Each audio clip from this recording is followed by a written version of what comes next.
Pernahkah kamu dapat message WhatsApp yang mengatakan kerajaan mahu bagi bantuan tunai Rm100? Dan bila klik pautan itu, rupanya laman web palsu. Saya pun pernah. Masa itu saya terpikir, betapa mudahnya kita terpedaya dan betapa bahayanya berita palsu pada hidup kita hari ini. Saya, Jacinti Claire Julius, dan dalam episode khas ini, saya akan membincangkan tentang berita palsu, yaitu racun halus yang bukan saja merosakkan hubungan sesama manusia, tetapi juga boleh menghancurkan kepercayaan terhadap negara dan institusi. Segmen pertama adalah, apa itu berita palsu? Berita palsu merujuk kepada maklumat yang tidak benar, sengaja direka dan disebar tanpa pengesahan, sama ada untuk mengelirukan, memanipulasi, dan sekadar menarik perhatian. Contoh terbaru adalah, mungkin Anda juga pernah terbaca message ini, yaitu tersebar pada Julai lalu. Kononnya, kerajaan akan memberi bantuan sara hidup sebanyak Rm100 bermula Agustus 2025. Bila diseset, rupa-rupanya laman web palsu. Sumber ini saya dapat daripada laman sesawang sebenarnya.my. Nampak macam kecil, tapi impaknya sangat besar. Segmen kedua adalah kesan berita palsu. Mari kita lihat bagaimana berita palsu menjejaskan kita semua. Yang pertama, terhadap masyarakat. Berita palsu boleh mencetuskan panik dan ketakutan.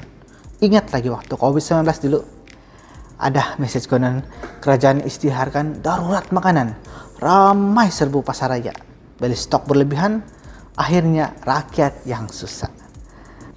Yang kedua, terhadap institusi. Bila maklumat palsu berkaitan kerajaan atau agensi rasmi tersebar, ia menjatuhkan image dan reputasi institusi tersebut.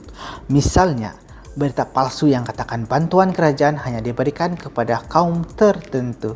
Itu langsung tidak benar, tapi ramai yang percaya. Pihak berkuasa pula perlu bazirkan massa untuk menyiasat dakwaan palsu itu, sedangkan mereka boleh fokus pada isu yang sebenarnya.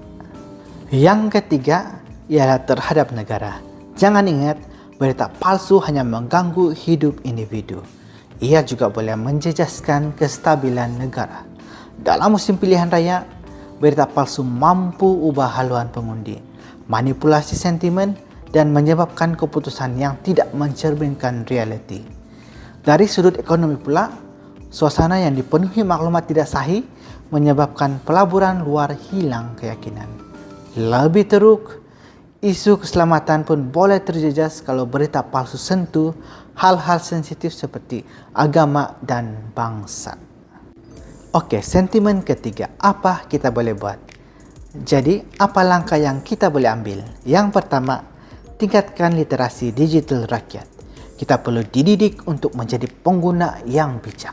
Di sekolah, di universiti, dan community, perlu ada program mendidik tentang cara mengenal pasti berita palsu. Kempen seperti tidak pasti jangan kongsi oleh MC-MC perlu diperluas. Kedua, tanggung jawab media sosial. Platform seperti Facebook, TikTok, dan X harus memperketatkan sistem tapisan kandungan. Jika boleh disekat spam, kenapa tidak boleh tapis fitnah? Ketiga, tindakan kerajaan dan NGO. Undang-undang seperti Akta Komunikasi dan Multimedia 1998 perlu dikuatkuasakan dengan adil. NGO pula boleh bantu dengan menyebarkan kesedaran melalui program akar umbi. Keempat, tanggung jawab kita semua. Kita kena ubah sikap, jangan cepat kongsi sesuatu yang kita sendiri tidak pasti. Rujuk sumber sahih seperti sebenarnya.my.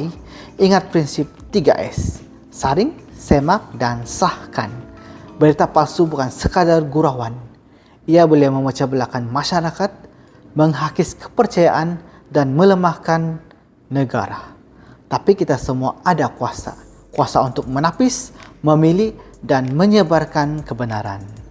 Jadi, lain kali bila Anda terima mesej pelik, berhenti sekejap. Fikir, semak. Jangan jadi sebahagian dari masalah. Jadilah sebahagian daripada penyelesaian. Saya, Jacinti Claire Julius, dan ini cerita saya bersama berita palsu. Anda bagaimana?